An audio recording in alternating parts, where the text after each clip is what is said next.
Nasceu há poucos meses. Foi no finalzinho de agosto que o Brasil instituiu a Política Nacional Integrada da Primeira Infância, que tem o objetivo de integrar as políticas públicas voltadas à primeira infância no país. É um desafio e tanto em um país com mais de 18 milhões de crianças nos primeiros 6 anos de vida, vivendo em contextos muito diversos. Integrar as políticas para a primeira infância significa também enfrentar as desigualdades que marcam as experiências dessas crianças. A primeira infância é um momento fundamental da formação. O que se vive nesta etapa pode ter impactos na vida toda. E a prioridade que as crianças devem ocupar nas políticas públicas é uma previsão constitucional, depois regulamentada pelo Estatuto da Criança e do Adolescente de 1990. No caso da primeira infância, há ainda outro referencial para garantir esse olhar cuidadoso das políticas públicas. Em 2016, foi promulgado o Marco Legal da Primeira Infância, um reconhecimento de que o Estado brasileiro precisa garantir o desenvolvimento integral dessas crianças, o que, claro, passa pela educação. O episódio de hoje trata das políticas voltadas à primeira infância no Brasil e do olhar que a educação tem dedicado a essa etapa. A gente vai mergulhar em movimentos recentes para tentar entender como eles podem impactar o futuro das crianças e, consequentemente, do país. Eu sou Davi Saad, diretor-presidente do Instituto Natura. Seja bem-vinda, seja bem-vindo. Aqui você ouve conversas sobre e para a educação. O podcast é quinzenal e chega aos tocadores de áudio às segundas-feiras. Hoje a gente recebe a CEO da Fundação Maria Cecília Souto Vidigal, Mariana Luz. A Mariana tem atuado em vários conselhos sem fins lucrativos e hoje integra o conselho da Junior Achievement de São Paulo. Em 2015, ela foi nomeada Young Global Leader pelo Fórum Econômico Mundial. Podcast Instituto Natura. Diálogos sobre educação na América Latina.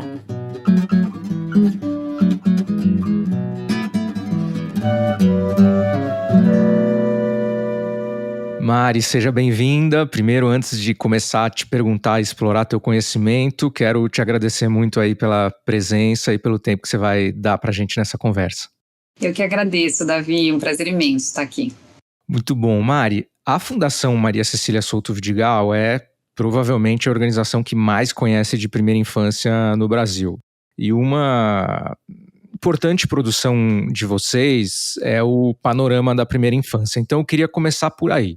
Ele mostrou que 42% dos brasileiros não sabem o que significa o termo primeira infância e 84% não reconhecem que esses primeiros anos de vida são uma etapa fundamental do desenvolvimento. Eu pensei que seria interessante a gente começar a nossa exploração por aí. Então, como essa conversa também é uma oportunidade de a gente deixar conceitos e mensagens mais claros, eu queria que você me ajudasse aqui definindo primeiro o que é primeira infância e por que ela é tão importante.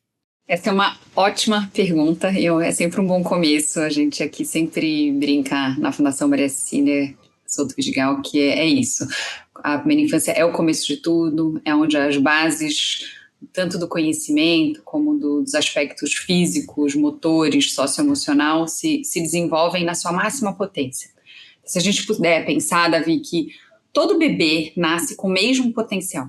Na verdade, na gravidez que as desigualdades também começam, infelizmente. Então, quem tem uma gravidez desejada, uma gravidez cuidada, uma gravidez num ambiente seguro, com nutrição, com a possibilidade de vivenciar essa gravidez, já sai na frente nessa largada daquelas pessoas que estão em situação de estresse, ou de uma gravidez indesejada, de uma gravidez na adolescência, de uma gravidez sem a nutrição, o acompanhamento médico. Então, as desigualdades e a causa raiz da pobreza intergeracional, ela infelizmente começa no início da vida.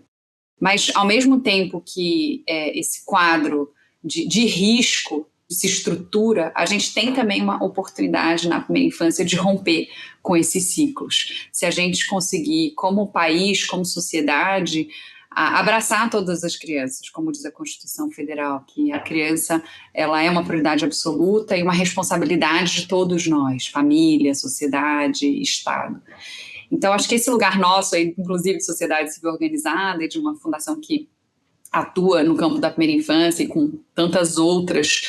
Eu sempre falo que, além da Fundação, existe uma rede que atua há décadas nesse campo da primeira infância, e é claro, por uma questão de direitos, que acho que definitivamente no nosso marco legal aí, e arcabouço legal, a gente tem um conjunto de leis e normas muito forte. Então a gente tem como a Constituição, o ECA depois, o Marco Legal da Primeira Infância, agora a política que você já mencionou e a gente vai aprofundar. Então existe esse arcabouço legal. Mas isso existe justamente porque a ciência está ao lado desse conjunto, corroborando e trazendo evidências muito sólidas de que é nessa fase da vida onde a gente tem a maior oportunidade de fazer um investimento com altos retornos, um investimento eficiente e que vai fechar essa equação aí de romper com o ciclo de pobreza. Então, o Nobel da Economia James Heckman fala que para cada dólar investido na primeira infância, a gente tem 7 de retorno, justamente porque o cérebro está se desenvolvendo na máxima potência, 90% do cérebro se constitui nessa fase da vida, e é isso que oferece para a gente a oportunidade de ser melhor na educação, no ponto de vista de saúde, em questões de violência e na própria economia, com mais geração de renda e maior empregabilidade. Então, são inúmeros aspectos que compõem essas equações, inúmeras evidências, acho que tanto no campo socioeconômico quanto no campo da neurociência. Ótimo. Mari, só para a gente tecnicamente fechar aqui, a primeira infância ela vai até os 6 anos, é isso? Exato, então da gravidez aos 6 anos. O marco legal da primeira infância, que é de 2016, ele fala 0 a 6, né? Essa foi a forma, então, como o Brasil, inclusive, define. Acho que é interessante dizer, Davi, que em outros países é até 5 anos. Nenhuma delas também passa os 6 anos, o que é comum de se ver aqui fora é 0 a 5. Aqui no Brasil a gente definiu 0 a 6. A pré-escola, pensando, ela é até 5 anos e 11 meses, lembra? Então, assim, é justamente essa virada ali de até os 6. E a pesquisa que você mencionou, eu acho que é importante pensar nisso também. Foi uma pesquisa muito legal, eu recomendo todo mundo que está ouvindo aqui lá olhar, porque ela é um grande alerta. A gente fez agora no Agosto Verde. O Agosto Verde é o mês da primeira infância, para quem não sabe. Essa lei foi aprovada há 2 anos, então a gente já teve 3 agostos verdes, porque na verdade ela foi sancionada em julho, então o primeiro foi no mesmo ano de sanção, e aí agora já mais 2 agostos verdes. Então em 3 agostos verdes a gente achou que era importante trazer um dado de realidade, porque fica aqui eu, você, todo mundo que vai ouvir esse podcast um pouco já convencido e convertido. E a verdade é que o Brasil é maior que isso, o Brasil é complexo, são 5.570 municípios desse país, e a gente quis ter um cheiro do que era o dado nacional. Então, foi com Datafolha essa pesquisa, a gente ouviu mais de 2.000 pessoas, 5 regiões, ele tem essa representatividade nacional, e o que a gente percebeu é isso, né? Os números são dramáticos, porque a gente tem esse número de 84%, que não tem nem ideia do impacto para o desenvolvimento, e tudo que a gente estava falando antes aqui é justamente esse é o período onde tem mais desenvolvimento humano acontecendo. Então,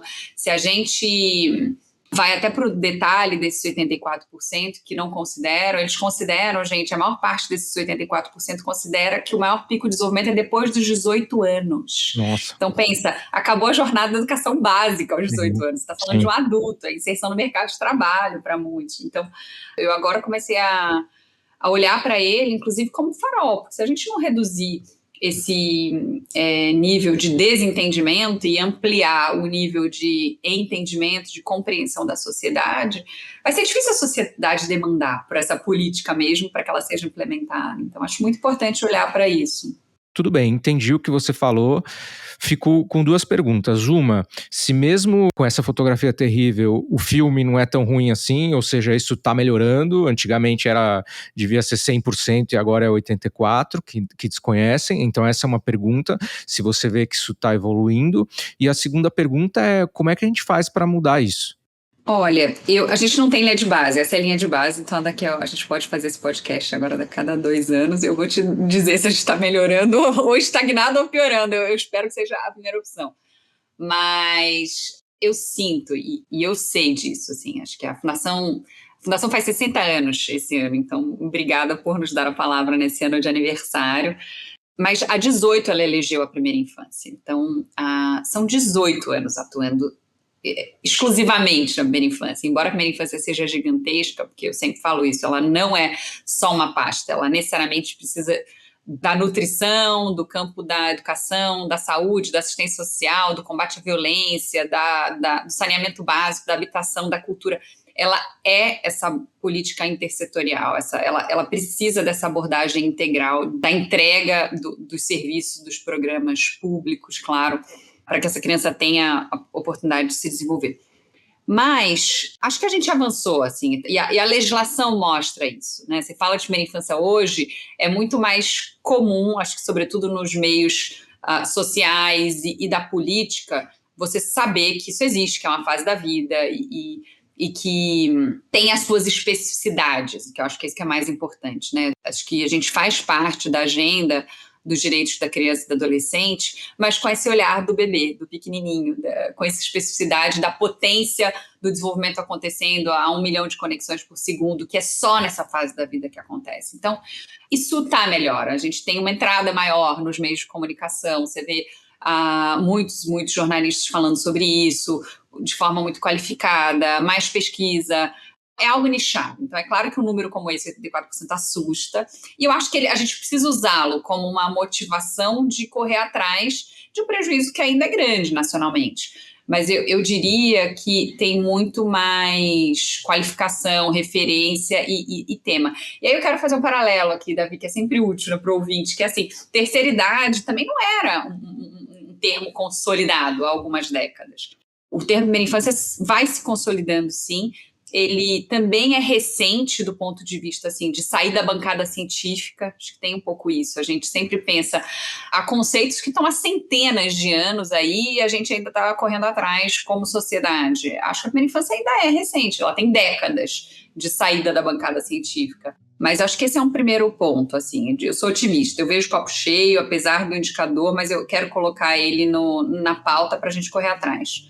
Eu vejo um caminho da gente conseguir combater esses 84% falando cada vez mais sobre isso e assim, convidando a cada ouvinte para fazer isso na sua família, na sua casa, no jantar, testando, sabe, os conceitos. Primeira infância é quanto? É 0 a 6? Primeira infância significa o quê? É importante para o desenvolvimento? Eu tenho uma crença assim, muito grande nesses movimentos de coalizão.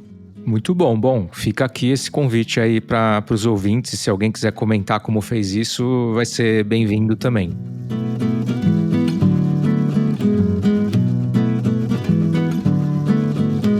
Mari, eu queria entrar nessa novidade que é essa nova política no Brasil, que é a Política Nacional Integrada da Primeira Infância. Queria uma primeira visão, uma primeira avaliação sua de como essa política está construída, quais são as principais características, se está no caminho certo. Enfim, queria te ouvir sobre essa política.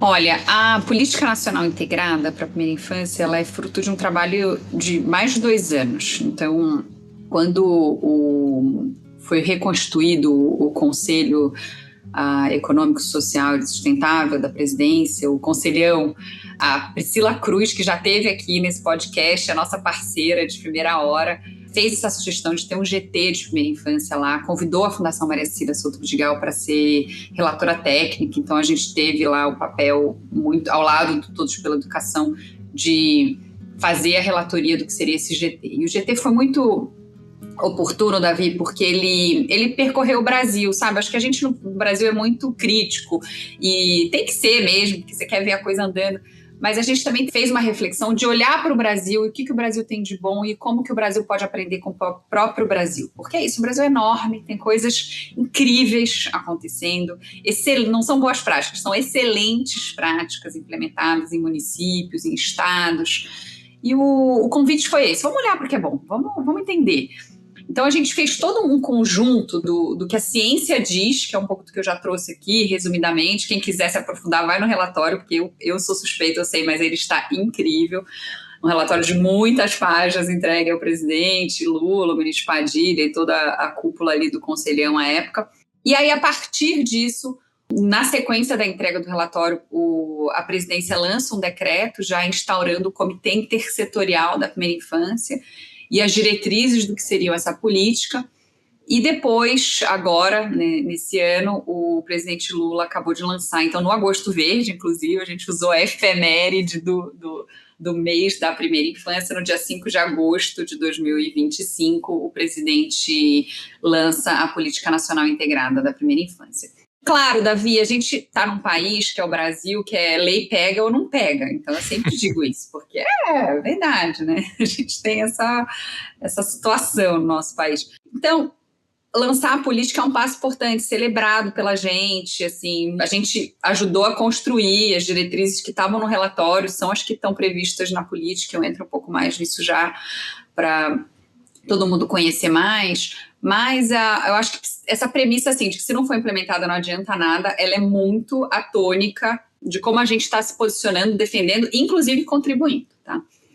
Então, dito isso, a política tem 3 eixos e ela é muito legal, porque a gente tinha como pano de fundo ali fazer algo num campo importante, que tem muita gente atuando, que tem um certo entendimento e amadurecimento do próprio arcabouço legal, como eu falei antes, mas que também é diferente, é ousado, é inspirador, usa tecnologia. Então, isso tudo estava como pano de fundo do que foi a proposta. E aí, os 2 primeiros eixos, eles têm muito a ver com tecnologia e com gestão, porque aí a gente sabe que está na luta de implementar políticas aqui, que se não tem gestão, não tem boa implementação, não tem... É igual o chavão da avaliação, se você não pode mensurar, você não tem como melhorar. Então, a gente partiu desses princípios de gestão. E aí, os 2 eixos primeiros são: você tem um sistema integrado de informações e de dados da primeira infância. E aí, o que é primeira infância? Ou dados, o que são esses dados de primeira infância? Você tem que ter os dados da educação, então, da creche e da pré-escola de uma criança. Os dados da saúde, desde a gravidez, todo o acompanhamento do pré-natal e depois das consultas pediátricas, vacinação, alertas, tudo isso que vai vir no outro item. Aí você tem que ter os programas da assistência social, então, assim, não sei se todo ouvinte aqui conhece um CRAS, que é um Centro de Referência e Assistência Social. Todo mundo sabe que é uma pré-escola, nem todo mundo sabe que é um CRAS, mas o CRAS, ele é a porta de entrada para os programas de assistência do governo, para o Bolsa Família, por exemplo, que todo mundo conhece, você tem que ir num CRAS, se cadastrar no CadÚnico e ter acesso ao Bolsa Família. Então, e o Bolsa é um elemento importantíssimo aí do combate à pobreza e da própria política também. Então, esses programas de assistência social, Minha Casa Minha Vida, tantos outros, e a base ali de violência, porque a violência, gente, tudo que eu falei de oportunidade, daqueles 90% do cérebro se desenvolvendo, para isso acontecer, a criança precisa ter nutrição, saúde, atendimento de saúde, educação e parentalidade ativa em casa. E a violência, ela é o contrário de tudo isso. Na verdade, da mesma forma que a gente já sabe no Brasil que uma criança com fome não aprende, a gente também precisa entender que uma criança que apanha, que é violada e violentada, não aprende, não se desenvolve. É a mesma relação de retirar dessa criança a oportunidade dela se desenvolver. Então, o campo da violência, ele é um campo muito importante. E aí, esse sistema, ele integra tudo isso. O que é um milagre, tá, gente? Porque, assim, você vai pegar, o Davi sabe, os dados da educação não conversam nem com os dados da educação, de diferentes etapas, que dirá com os da saúde, com o da assistência, com o do sistema de violência. Então, é uma operação importante, assim, robusta, a gente está lá com o MGI trabalhando diretamente, com Casa Civil, DataPrev, tudo que você imaginar ali que faz gestão de dados no Brasil, o próprio DataSUS, para a gente entender como que vai conseguir fazer isso. E essa integração, ela funciona para o gestor, ela funciona para dentro do governo, para que o gestor consiga olhar a criança como única no sistema inteiro, e não absolutamente compartimentada por pasta. Então, eixo 1. Eixo 2 é esse mesmo sistema da porta para fora, é a comunicação com as famílias. Então, como é que a família vai enxergar essa criança de forma integral? Então, como é que ela vai ter num aplicativo, que eu acho que é o mais possível como caminho de solução que virá, o acompanhamento das notas da escola, por exemplo, que todo mundo sabe o que é, das vacinas, aonde você pode tomar vacina, deu a idade de uma vacina, você recebe um alerta no aplicativo, deu a idade de ir para a creche, quais são as creches perto de você, o que você precisa fazer para se inscrever, sabe? Essas orientações básicas que vão ajudar a família a inserir a criança no sistema mesmo e a ter acesso a esse serviço e programas, mas também que vão permitir que ela tenha esse histórico, então, tudo que aconteceu com a criança nos primeiros 6 anos de vida. Então, esses são os 2 pilares, assim, mais alta tecnologia, inovação e gestão de dados. E o outro, terceiro eixo, Davi, igualmente importante, é a qualificação dos 4 serviços. Então, você tem uma verticalização da qualificação da educação, da saúde, da assistência e da proteção e combate à violência. Muito bom. Quem se interessa por essa parte tecnológica aí da infraestrutura pública digital, eu fiz uma conversa com a Anitta aqui do Ministério da Educação e falamos bastante sobre isso e sobre os avanços, e acho que tudo isso que você está falando é super fundamental. Então, eu entendo que a política, ela está no caminho, né?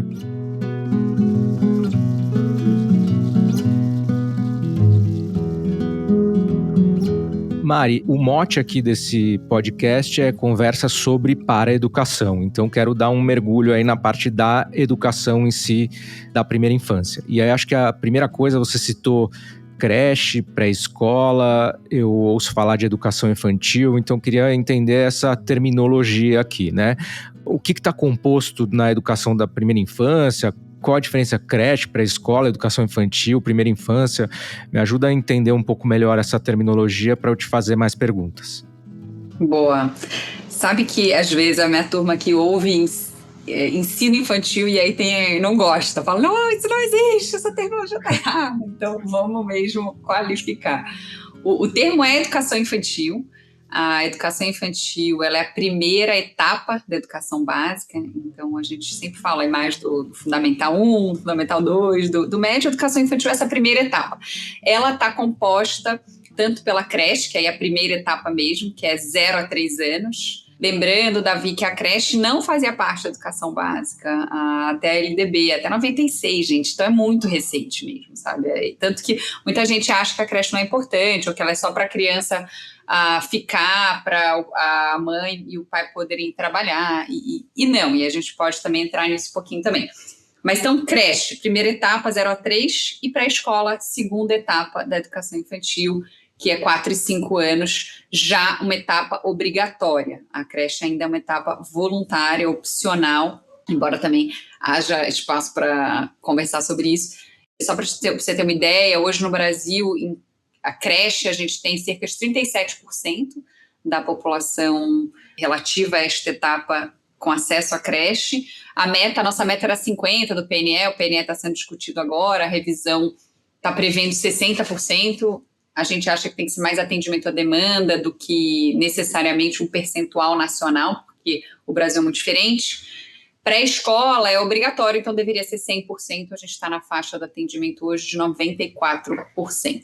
Eu até queria te fazer uma pergunta sobre isso na parte da creche, né? Porque a creche, ela é diferente das outras etapas da educação básica justamente pelo que você falou, que ela não é obrigatória, né? Do ponto de vista das famílias terem que colocar seus filhos e filhas na creche, né? Diferente do que são as outras etapas da educação básica. E aí sempre, como a gente não controla perfeitamente a demanda, né?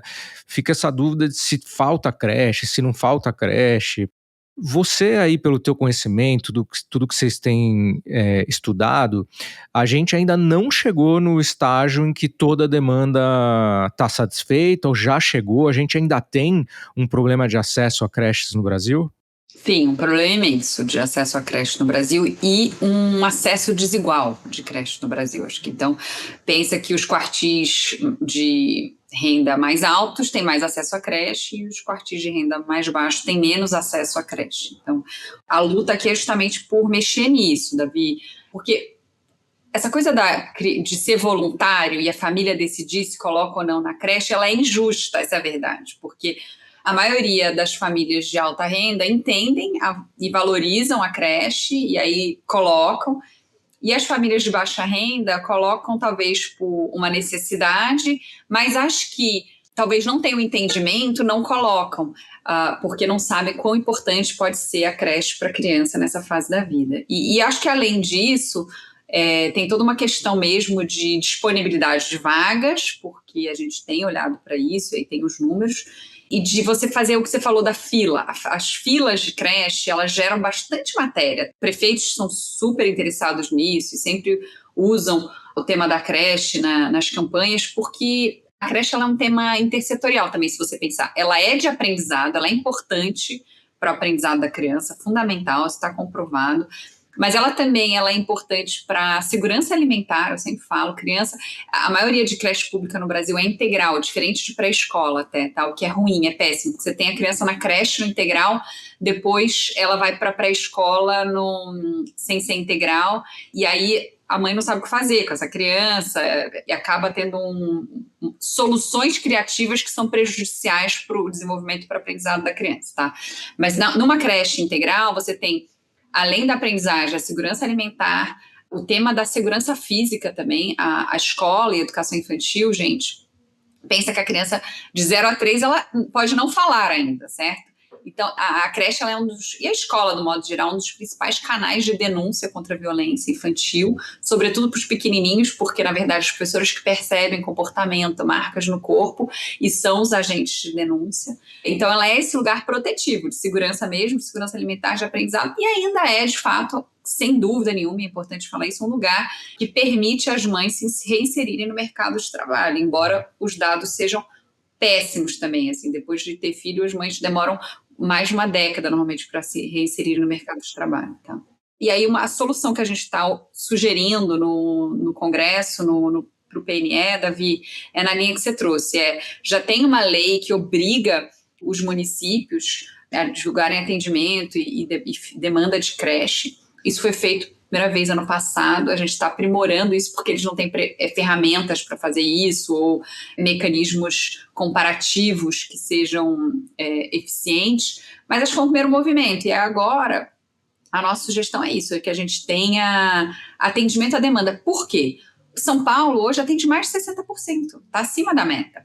Mas ainda tem demanda. Por quê? Porque é uma zona urbana, onde os pais trabalham e que as crianças precisam mais. Então, não é porque eles superaram a meta que eles não têm que oferecer mais creche. Agora, uma creche no Pará tem características diferentes, amazônicas e com acessos diferentes. Então, qual que é a necessidade real ali? Porque se você impõe 60% para o país inteiro, você eventualmente impõe 60% para um município no Pará que não precisa de 60%.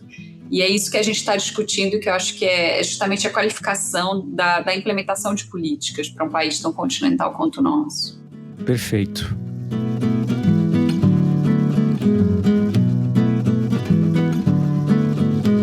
Bom, quero avançar agora para a pré-escola, então. E aí eu tenho uma pergunta que, assim, Mari, quando a gente olha as outras etapas da educação básica, ao longo dos últimos anos, o Ministério da Educação desenvolveu indicadores de avaliação que olham ao mesmo tempo acesso, promoção, mas que também olham qualidade, né? Então, você pega os indicadores do SAEB, DEB, etc., você consegue entender não só a parte de insumos, mas também o resultado final, né? E na pré-escola, pelo menos eu não conheço, ainda não existe essa mensuração de qualidade, que seja uma mensuração viável e em escala, né? Eu sei que existem em territórios menores, né? Então, a minha dúvida é, você acha que é possível a gente ter alguma forma de avaliar, como se fosse o SAEB? Claro, não a mesma coisa, porque é muito diferente, mas alguma coisa que a gente possa avaliar o desenvolvimento realmente das crianças, o serviço que está sendo oferecido está sendo um serviço de qualidade? Já existe isso? Como é que tá? Me conta um pouco sobre esse tema. Dá para avaliar, a gente tem certeza, porque a gente já fez isso aqui, já mostrou com ensaios e estudos preliminares. A gente ainda nunca fez de forma censitária, e aí um pouco do que você está falando, não existe isso no SAEB, então MEC e INEP têm olhado para esse tema, mas ainda não existe. Pra você ter ideia, os dados de educação infantil do último SAEB nem foram divulgados ainda, então, de educação infantil. A gente tem informação que eles vão sair ano que vem, então, mas só, o atraso já diz sobre a relevância. E a educação infantil, da vida do modo geral, ela é menos valorizada que as outras etapas, embora ela seja essa etapa de estruturação da base. Então, o que a gente fala é assim, gente, você tem educação infantil de qualidade, você vai ter melhora na jornada de educação do aluno em até 3 vezes mais do aprendizado, de toda a jornada escolar dele. Maior probabilidade de concluir os estudos, maior probabilidade de se alfabetizar na idade certa, de não evasão. Então, assim, é pela educação infantil, claro, mas também é por todas as etapas subsequentes. Vamos valorizar a educação infantil, gente, primeira mensagem.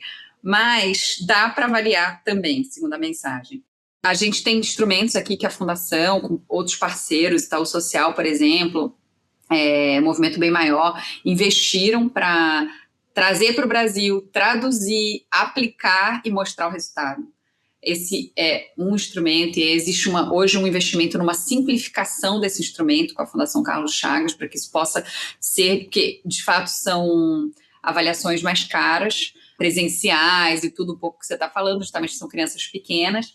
E tem um outro instrumento que a gente vai ter pela primeira vez os resultados da sua implementação no Brasil no ano que vem, a gente vai ter esses resultados, ele foi implementado esse ano, que é ao lado da OCDE, que é quem faz o PISA, para quem está ouvindo e talvez não saiba, e o PISA é esse instrumento que avalia aos 15 anos hoje a educação em literacia, matemática e ciências, e a OCDE e a Fundação, com um conjunto também de outras organizações, trouxe para o Brasil a versão dos 5 anos do que é esse instrumento.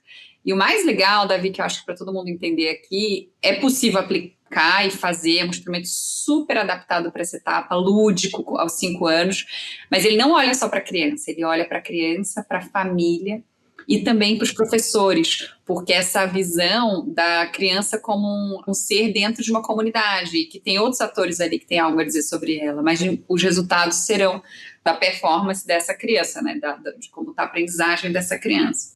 E o interessante desse instrumento é que, em comparação com o PISA, ele já mostra algo que você vai gostar de saber, Davi, que são gargalos parecidos. Então, os mesmos gargalos que a turma tinha no PISA já se mostram presentes aos 5 anos de idade.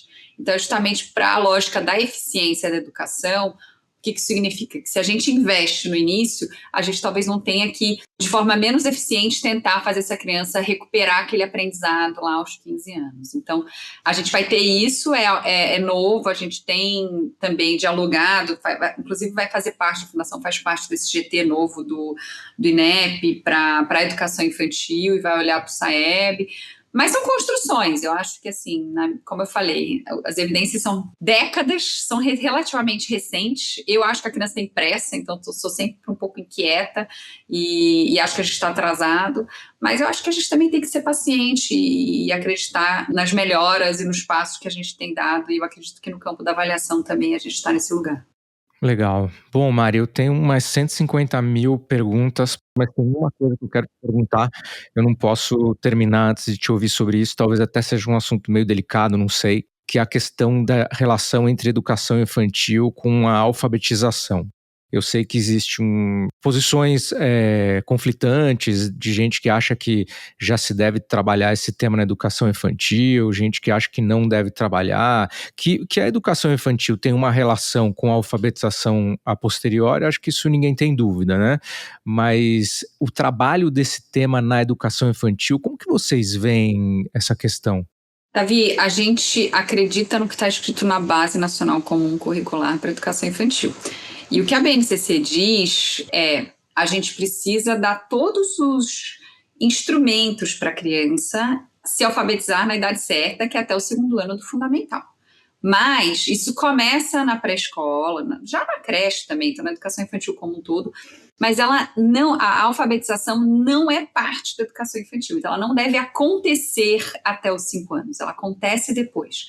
E aí o que a gente precisa oferecer para a criança na educação infantil, tanto na creche como na pré-escola, são os insumos por meio de práticas pedagógicas lúdicas, enriquecidas, que coloquem a criança como ali o protagonista da sua aprendizagem, de forma autônoma, independente, com muita brincadeira, com muita interação. E isso não acontece naturalmente. Isso precisa de muito investimento, entendimento do que são essas práticas lúdicas, para o professor conseguir conduzir esse processo da melhor forma possível para a criança construir tudo, inclusive esse pensamento criativo, esse entendimento de mundo, essa experiência do que a gente na base chama, né, do eu, do outro, do nós. Quando a gente fala, parece pouco tangível, mas não é. Assim, a qualidade da educação infantil são 4 coisas, eu sempre falo. É você ter professores qualificados, entendendo tanto do processo de desenvolvimento que está acontecendo, como do que é adequado para essa etapa, você ter essas práticas pedagógicas adequadas e enriquecidas e não engessadas, porque a criança está nessa explosão ali de sinapses, de conexões cerebrais acontecendo, e ela tem que ter essa liberdade poética dessas experiências ricas acontecerem, e depois a parte de infra. Então, você ter materiais adequados, estruturas nas escolas adequadas. Quando isso acontece, a criança chega no primeiro ano com muito a oportunidade de, assim, focar ali, e aí tem que ter experiências, tá? Com letras e números, com o próprio nome, autoidentificação, mas não escrever, ler e escrever. E isso é muito diferente, e isso acontece depois. Perfeito, ficou claríssimo. Super obrigado.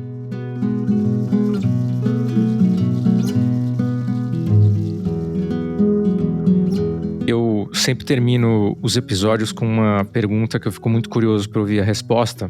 Qual o sonho possível para a educação brasileira em 10 anos? E por esse termo sonho possível, né, a gente quer uma mistura do desejo, da vontade, mas também um pouco da realidade, né, do que a gente acha que pode acontecer. Então, queria te ouvir, assim, pensando em educação brasileira, que obviamente você pode fazer um recorte para a educação infantil se você quiser, mas assim, o que você acha que é possível a gente esperar aí num horizonte de 10 anos? Davi, 10 anos a gente tem assim quase 2 primeiras infâncias, né? E a gente tem 2 mandatos e meios de governos. Então a gente tem toda a chance do mundo de implementar, no caso meu aqui, essa política nacional integrada da primeira infância com qualidade. Eu acho que a gente, quando fizer isso, a gente melhora não só a educação, mas toda essa abordagem integral e intersetorial para a criança e para suas famílias.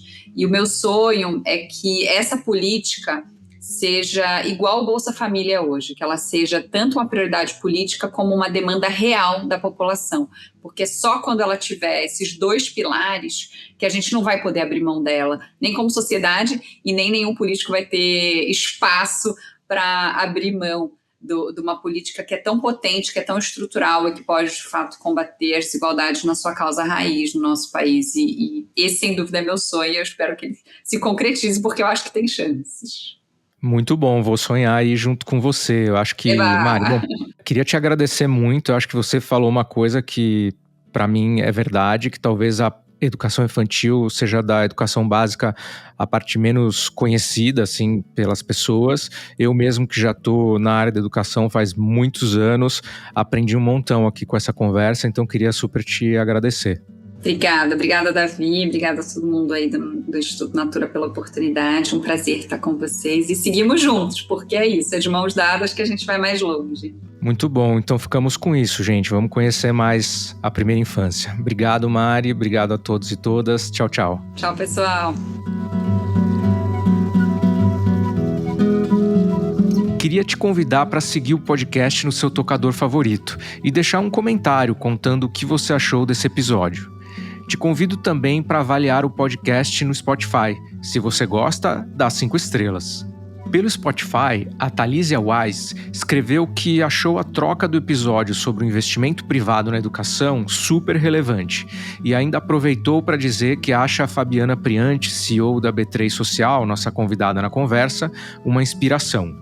Obrigado por ouvir e por escrever, Thalísia. Aliás, Fabiana recebeu várias menções nos comentários pelo trabalho relevante que faz.